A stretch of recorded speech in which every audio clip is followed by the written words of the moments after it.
नमस्कार, NockingNews.com में आपका स्वागत है। मैं हूं गिरिजेश वशिष्ठ। भैया, जुडिशरी जो होती है ना, हमको लगता है कि भाई ये पार्टी खराब है, हम चले जाएंगे कोर्ट में। कांग्रेस वाले बीजेपी के खिलाफ जाते हैं, बीजेपी वाले कांग्रेस के खिलाफ जाते हैं, हम सब सरकार के खिलाफ जाते हैं, या कहीं कोई विभाग अन्याय करे उसके खिलाफ जाते हैं। क्योंकि जुडिशरी एक सहारा है सरकार और राजनीति के खिलाफ आवाज उठाने का। और हम ये मानते हैं कि जुडिशरी में जो लोग बैठते हैं उनको राजनीतिक प्रभावों से मुक्त होना चाहिए, क्योंकि बड़ी संख्या में मुकदमे अदालतों में राजनीतिक आते हैं और वहां पर विचारधारा का घालमेल नुकसान पहुंचा सकता है। लेकिन क्या हो कि किसी पार्टी का कोई नेता, कोई महासचिव, कोई सहसचिव, उदाहरण के लिए हमारे चिदंबरम जी हैं, देखिए कांग्रेस के नेता हैं, उसी को हाईकोर्ट में जज बना दिया जाए। आज मैं एक ऐसी ही कहानी आपके सामने लाने वाला हूं। वैसे तो सरकार हम सब के सामने कॉलेजियम सिस्टम को रोज रोज चुनौती दे रही है। रिजिजू साहब बार बार सुप्रीम कोर्ट पे सवाल उठा रहे हैं और उसी सुप्रीम कोर्ट के उसी कॉलेजियम से एक खबर आती है जो चौंका देती है। कहीं मत जाइए, चैनल को सब्सक्राइब कर लीजिए। आज इसी खबर पे बात करेंगे, समझने की कोशिश करेंगे, जानने की कोशिश करेंगे कि ये आखिर हो क्या रहा है। मैं भी आया।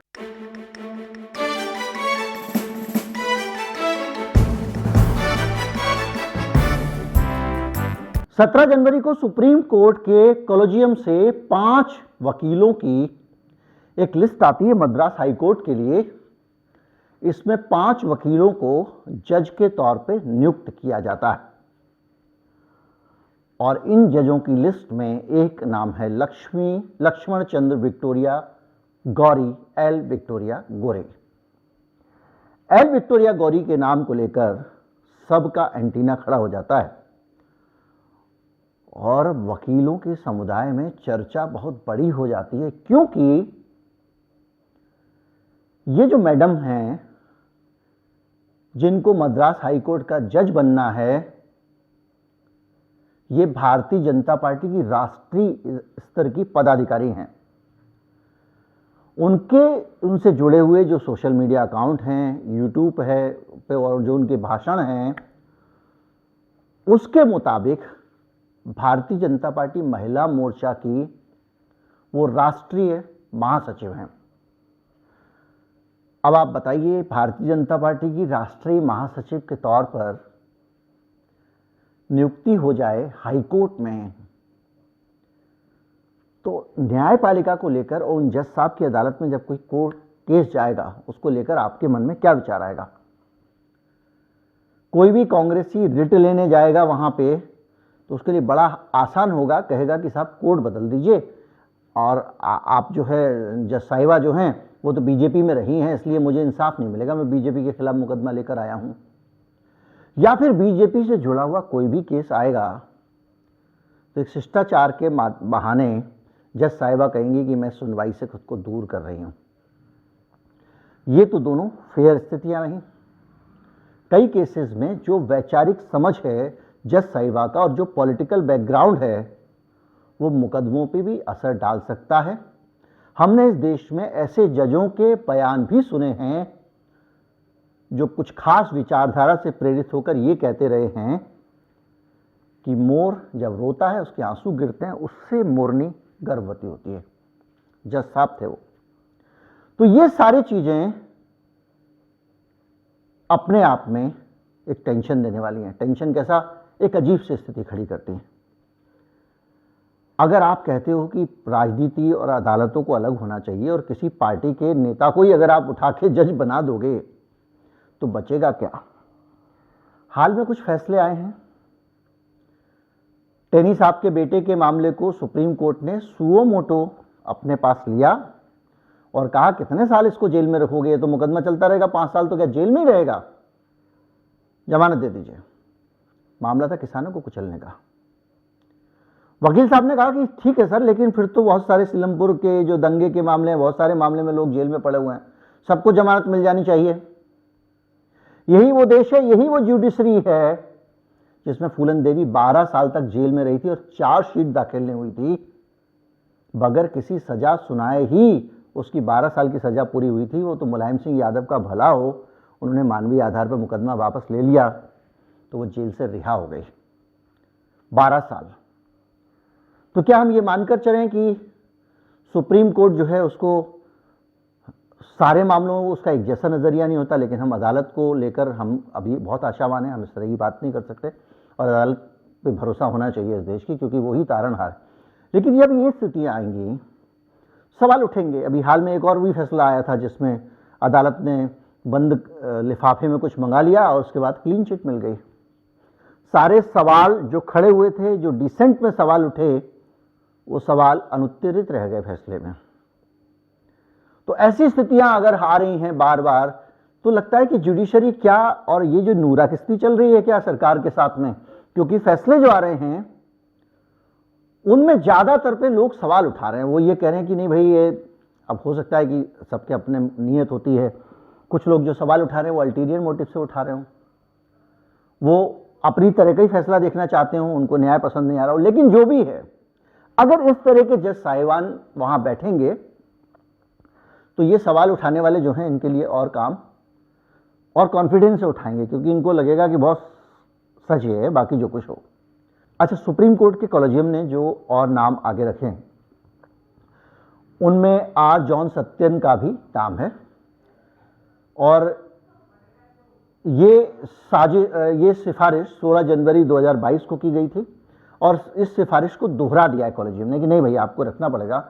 इसके बावजूद कि आईबी ने इनकी सोशल मीडिया पोस्टों पे आपत्ति जताई थी और उन आपत्तियों में एक पोस्ट उन्होंने प्रधानमंत्री नरेंद्र मोदी के खिलाफ फॉरवर्ड की थी। इतने भर पे आईबी का ऑब्जेक्शन आ गया था कि भाई ये पॉलिटिकल हैं और ये मोदी के खिलाफ पोस्ट करते रहते हैं, इसलिए इनको जज नहीं बनाना चाहिए। हालांकि ये फैसला तो कॉलेजियम करेगा, हालांकि कॉलेजियम ने उस सिफारिश को, आईबी की उस रिपोर्ट को नहीं माना, लेकिन मोदी जी के खिलाफ एक सोशल मीडिया मैसेज रिपोर्ट बन सकता है और दूसरी तरफ एक पार्टी की राष्ट्रीय महासचिव, उस पार्टी के एक महिला मोर्चा की जज बन सकती है। इसमें एक कंट्रास्ट समझना पड़ेगा। अभी और चीजों में आगे आता हूं। अब आप बताइए, एक आदमी मोदी की आलोचना करने वाला एक लेख केवल शेयर कर देता है तो उस पर आईबी की रिपोर्ट आ जाती है कि भाई साहब ये किया हुआ है। दूसरी तरफ हालांकि कॉलेजियम ने उसको माना नहीं और बाकायदा जो रिपोर्ट, उसके बावजूद उनका नाम लिस्ट में रखा और आईबी की रिपोर्ट को चूंकि सुप्रीम कोर्ट कॉलेजियम ने सार्वजनिक कर दिया है तो इसलिए सबको पता लग गया। बहरहाल, लेकिन इससे अंदाजा लगा लीजिए कि ये मोदी जी के खिलाफ बोलता है, इसलिए इसको जज नहीं होना चाहिए और ये बीजेपी की पदाधिकारी है, इसको लेकर कोई ऑब्जेक्शन कहीं पता हमको नहीं चला है। कम से कम आईबी का अगर कोई रिपोर्ट आती तो ये पता चलता। खैर, और सिर्फ सत्तर नहीं, और भी लोगों के खिलाफ आईबी की रिपोर्ट आती रहती है जब वो जज कर। अब आप देखिए, वो कह रहे थे कि सरकार किससे होनी चाहिए, गुप्त रिपोर्ट कॉलेजियम को जजेस के बारे में इंटेलिजेंस ब्यूरो देता है, यानी उनका काम अगर चाहे आईबी पहले से ही लगा सकता है। ये तो आईबी का अधिकार है ना कि कौन सी चीज दिखा दे, कौन सी चीज छिपा दे।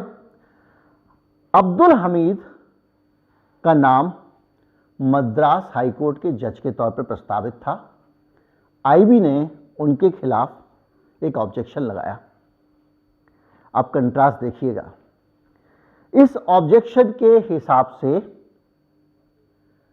पी चिदंबरम की पत्नी नलिनी चिदंबरम के साथ अब्दुल हमीद साहब प्रैक्टिस कर चुके थे। ये वकील हैं, कांग्रेस पार्टी से जुड़े हुए हैं चिदंबरम साहब। उनकी पत्नी के साथ में अगर कोई जूनियर रह चुका है या उनके साथ प्रैक्टिस कर चुका है तो उस आदमी को जज बनने का अधिकार नहीं है, क्योंकि कॉलेजियम ने अपनी सिफारिश से अब्दुल हमीद साहब का नाम हटा लिया। जो आदमी कांग्रेस के नेता की पत्नी के साथ में प्रैक्टिस कर चुका है उसका नाम हटा दिया जाता है सिर्फ इस रिपोर्ट पे आईबी की, और दूसरा आदमी किसी पार्टी का पदाधिकारी है उसका नाम लिस्ट में आ जाता है। आईबी की रिपोर्ट के कारण इनका जब नाम हटाया गया तो बहुत सारी चीज़ें सामने आई। गौरी की से ताल्लुक़ रखने वाले ट्विटर हैंडल पर पार्टी की सदस्य होने का वो दावा करती हैं। 31 अगस्त 2019 को इस ट्वीट में उन्होंने लिखा अपने हैंडल में, मैं अभी अभी भाजपा में शामिल हुई हूँ, आप भी भाजपा में शामिल हो सकते हैं, नए भारत के निर्माण में सहायता के लिए आप हाथ मिला सकते हैं। जो जज बनने जा रही हैं मैडम, उनके 2017 के कई वीडियो वायर ने रिपोर्ट किया है, ये पूरा केस रिपोर्ट किया वायर ने। 2017 के कई वीडियो हैं जो बीजेपी टीवी पर अपलोड किए गए हैं, उसमें उन्हें भारतीय जनता पार्टी के महासचिव के तौर पर पेश किया गया है और जिसमें वो प्रधानमंत्री नरेंद्र मोदी के कार्यों की प्रशंसा करती हुई नजर आ रही हैं।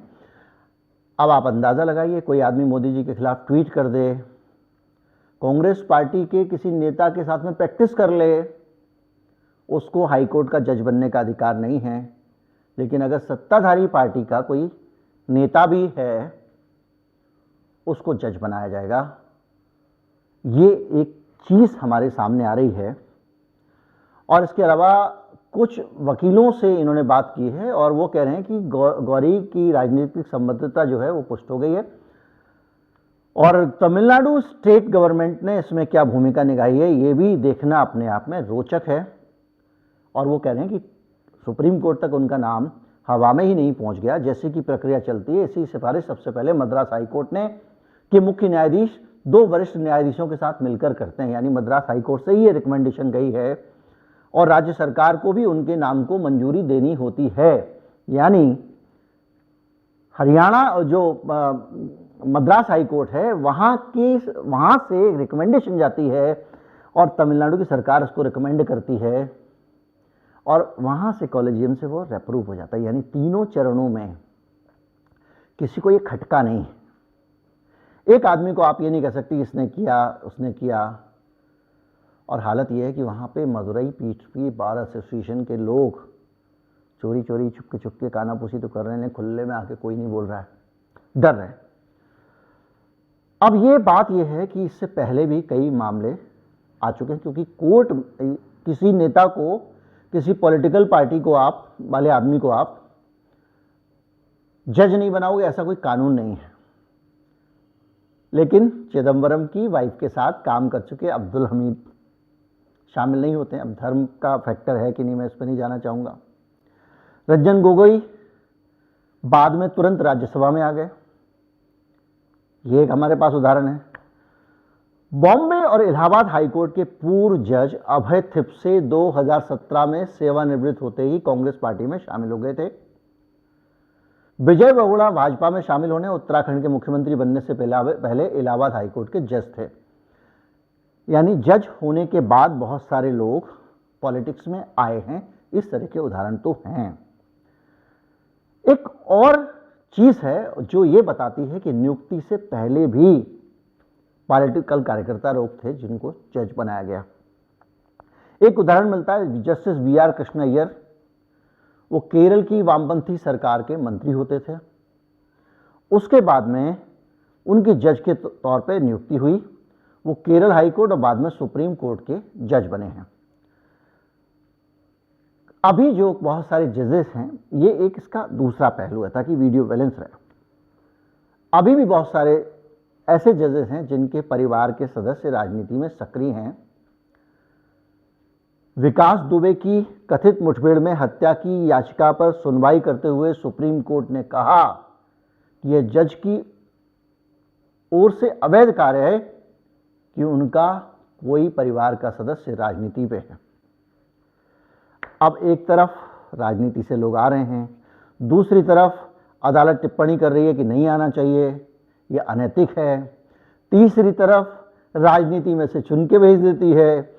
उसके साथ चौथी तरफ दूसरा आदमी है, वो किसी नेता के यहाँ साथ में प्रैक्टिस कर चुका है, तो उसका सिलेक्शन नहीं होता है, उसका नाम IB डाल देती है। चौथी तरफ ट्विटर पे एक आदमी ने सिर्फ मोदी जी के खिलाफ कोई लेख डाल दिया, फॉरवर्ड कर दिया। इस दांव पेच में अगर आप जजेस के सिलेक्शन में मान लीजिए राजनीतिक संबंध एक अयोग्यता है तो मैडम जी का भी अयोग्यता है। अगर अयोग्यता नहीं है तो अब्दुल हमीद साहब ने क्या बिगाड़ा था बेचारों ने, वो केवल चिदम्बरम की वाइफ के साथ में ही तो प्रैक्टिस करते थे। तो क्या जो एक लगातार आरोप लगता रहा है कि हर जगह आरएसएस ने अपने लोग घुसा दिए हैं, मीडिया में बड़ी संख्या में आरएसएस के लोग हैं, हम ये देखते रहे हैं ब्यूरोक्रेसी में सब जगह आरएसएस के लोग हैं, तो क्या जुडिशरी में भी इसी तरह लोग घुसाए जा रहे हैं? और जुडिशरी में अगर घुसाए जा रहे हैं तो इस वक्त जस्टिस चंद्रचूड़ जो सबसे ज़्यादा मुखर हैं सरकार के खिलाफ, हालांकि जो फैसले आते हैं वो कुछ और कहते हैं, अदालतें मेरिट पे ही फैसले लेती हैं, अच्छी बात है, यही मानना चाहिए। तो उनके रहते हुए उन्हीं की देखरेख में इस तरह के सिलेक्शन सामने आ जाते हैं। तो क्या समझा जाए? क्या धीरे धीरे इस देश में जुडिशरी का भी भगवाकरण होने की कोशिश हो रही है? क्या इसीलिए अम्बेडकरवादी और दूसरे जो लोग हैं जो संविधान को मानने वाले हैं वो बीजेपी की कॉलेजियम सिस्टम को खत्म करने वाली मांग को सही मान रहे हैं? उनका कहना यह है कम से कम संसद का दखल रहेगा या कोई और न्यूट्रल प्रक्रिया अपना लीजिए आप, तो उसमें जो भी होगा वो एक बैलेंस रहेगा। भाई कांग्रेस की सरकार आ गई, कांग्रेस ने 4 घुसा दिए, बीजेपी आ गई, बीजेपी ने 4 घुसा दिए, तो कम से कम एक बैलेंस तो रहेगा। तो ये सारी चीजें हैं, लेकिन ये अपने आप में बहुत टेढ़ा मामला है कॉलेजियम सिस्टम का, इस पर बहुत बहस हो चुकी है और हम में से किसी को भी इतनी बड़ी अथॉरिटी और समझ नहीं है कि हम लीगल सिस्टम पे इस पर सवाल कर सकें। लेकिन कुछ बेसिक सवाल जो आम आदमी के सर में खोपड़ी में आते हैं वो मेरे भी आ रहे हैं और मेरे दिमाग में आ रहे हैं, तो मैंने आपसे साझा कर दिया। उम्मीद करता हूँ वीडियो आपको अच्छा लगा होगा। अच्छा लगा हो तो ज़्यादा से ज़्यादा लोगों तक पहुँचाएं, चैनल को सब्सक्राइब कर लें। नमस्कार, जय हिंद।